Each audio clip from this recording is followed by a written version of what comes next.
Hello, my name is Sapna Reddy. I'm a nature and landscape photographer. Today I wanted to touch base regarding one of the tricks we have in landscape photography.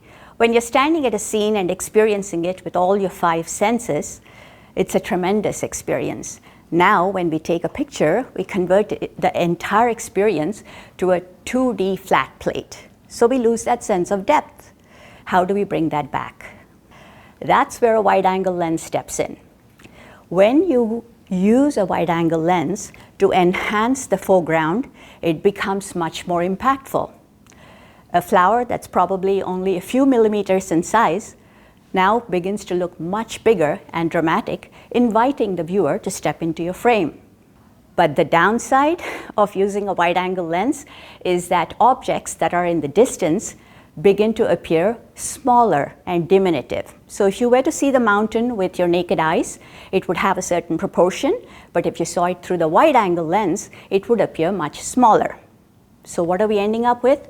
A foreground that is quite dramatic and a background that is very diminished. So how do we change that? I have a tip for you. When you're shooting your foreground, shoot at your widest angle.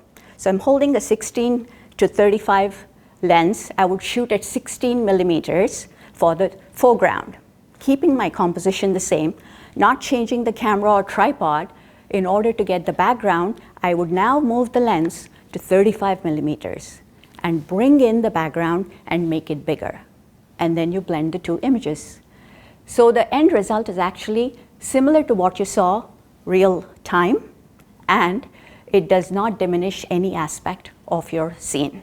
The one tip that I would give is make sure that your midground is featureless, like sand, water, something that doesn't have trees popping up all over, because when you blend those 2 exposures, you want to make sure it seems seamless. Good luck.